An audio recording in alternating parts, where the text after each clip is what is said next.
নমস্কাৰ। আজি মোৰ এটা নতুন ৰেচিপিত লৈ আপোনালোকক স্বাগতম জনাইছোঁ। আজি মই বনাইছোঁ লাই শাকৰ লগত মুৰ্গী মাংস। কম মছলাত বনাইছোঁ মই। মছলাটো কম ব্যৱহাৰ কৰিলে লাই শাকৰ যিটো গোন্ধ সেইটো থাকি যায়। কেনেকৈনো বনাইছোঁ চাওঁচোন আহক।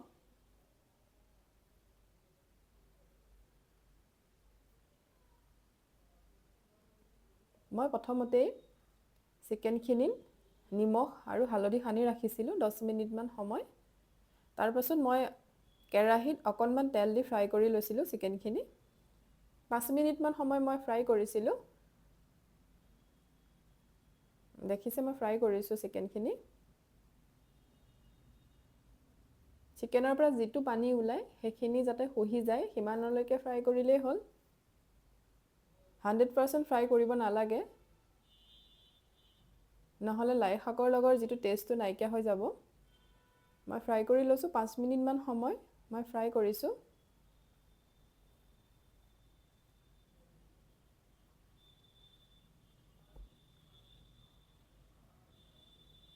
চিকেনখিনি এতিয়া বেলেগ এটা বাচনত মই কাঢ়ি ৰাখিম। মছলাখিনি মই ৰেডি কৰিয়ে লৈছিলোঁ।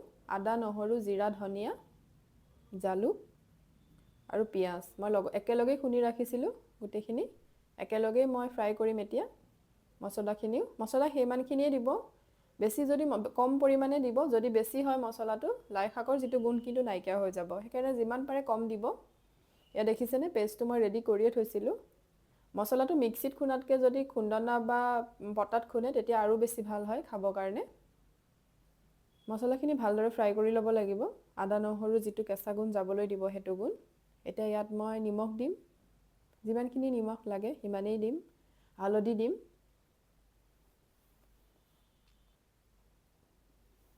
ভালকৈ ফ্ৰাই হ'বলৈ দিম। অকণমান সময় ঢাকোন মাৰি ৰাখি মই মছলাখিনি সিজিব দিম। খুব সহজ, ইমান লাগি থাকিবও নালাগে। জাষ্ট মছলাখিনি ফ্ৰাই হোৱা সময়খিনিয়ে। মছলা ফ্ৰাই হৈ গৈছে। এতিয়া ফ্ৰাই কৰি থোৱা চিকেনখিনি ইয়াতে দি দিছোঁ।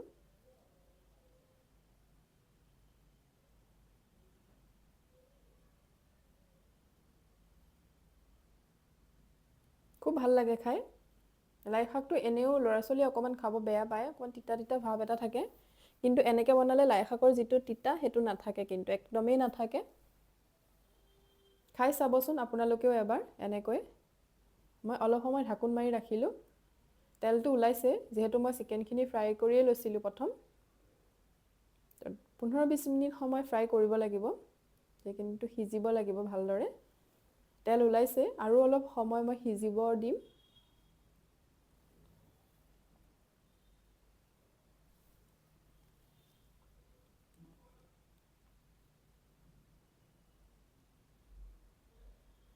অলপ সময় ফ্ৰাই হ'ব দিছোঁ মই। আকৌ অকণমান সময়ৰ কাৰণে মই ঢাকোন মাৰি ৰাখিম।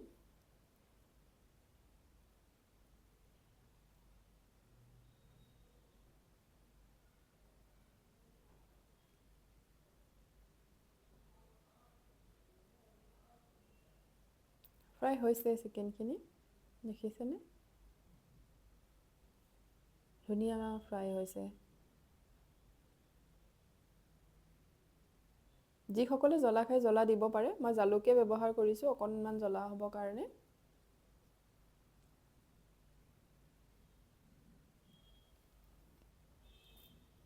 এতিয়া মই ইয়াতে লাই শাক কাটি ৰাখিছিলোঁ। লাই শাকখিনি দি দিম। অকণমান বেছিকেই দিব লাই শাক, কাৰণ লাই শাকটো গলি গ'লে একেবাৰে নাইকিয়াই হৈ যায়। সেইকাৰণে অকণমান বেছিকেই দিব। একো নহয় বেছিকৈ দিলেও। নিমখটো খালি জোখত দিব, পৰিমাণটো যাতে কমো নহয় বেছিও নহয়। নিমখটো অকণ অকণকৈ এড কৰিব। একেবাৰতে এড কৰিলে হয়তো বেছিও হ'ব পাৰে, সেইকাৰণে কম কমকৈ এড কৰিব।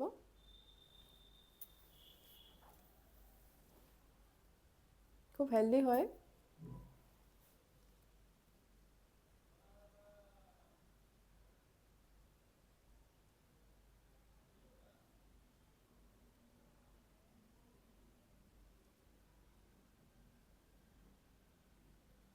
ঢাকোন মাৰি অলপ সময় সিজিব দিম। দেখিছে লাই শাকখিনি, ইমানখিনি লাই শাক দিলোঁ, নাইকিয়াই হৈ গ'ল। সেইকাৰণে যিমান দিব পাৰে, লাই শাকটো একো নহয়, জোখ নাই যে সিমানেই দিব লাগিব। দিব, টিকটিকি ভাৱটো কেতিয়াও নাহে। সিজিব দিব অলপ সময় শাকটো।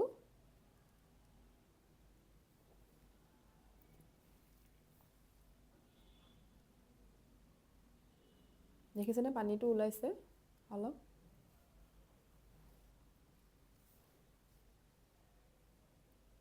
লাই শাক বহুত ধৰণেই খাব পাৰি। কেঁচা চাটনি খায়ো ভাল লাগে লাই শাকৰ। বহুত ৰেচিপি আছে লাই শাকৰ।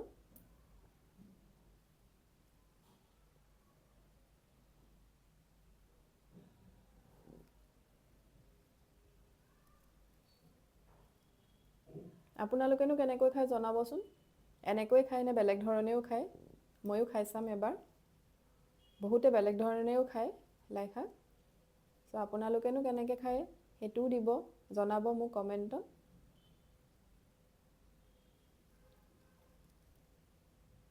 এতিয়া অকল 1 গিলাচ পানী দিছোঁ, বেছি পানী দিব নালাগে। অকণমান গ্ৰেভিটো কম হ'লে ভাল। বেছি পানী দিলে সেৰসেৰীয়া হ'ব, সেইকাৰণে যিমান পাৰি কম পানী দিব। দৰকাৰ হ'লে এখন দালি বনাব, কিন্তু এইটো গ্ৰেভি কৰিব, সিমানেই পানী দিব। আৰু অকণমান মই পানী দিম, যিহেতু পানীটো শুহিব। গ্ৰেভি কৰি খাব, তেতিয়া বেছি ভাল লাগে খাই, সোৱাদটো বেছি হয়। মিঠাটো বৰ বেলেগ ধৰণৰ হয়, যেতিয়া খাব গম পাব। খাই চাব, আশা কৰিছোঁ আপোনালোকেও।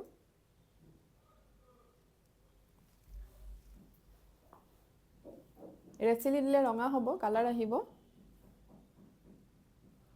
মই দিয়া নাই, মছলা সিমানখিনিয়ে দিছোঁ, যিমানখিনি দেখাইছোঁ সিমানখিনিয়ে, মই এক্সট্ৰা এড কৰা নাই আৰু। মাংস সিজিছে, উতলো আহিছে।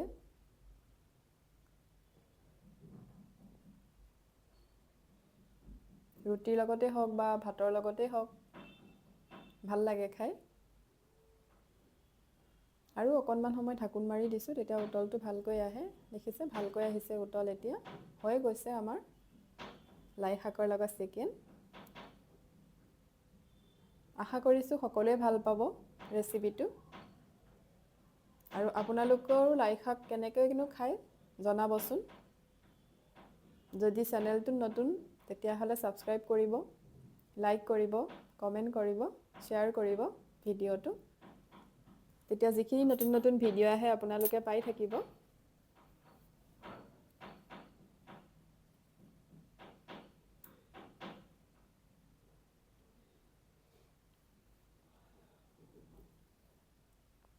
উতলিবলৈ দিব এনেকৈ অলপ সময়। উতলোতে উতলোতে ডাঠ হৈ যাব। হৈ গৈছে, দেখিছেনে? আমি ভাতৰ লগতে খাইছিলোঁ, খুব সুন্দৰ হৈছিল। Thank U.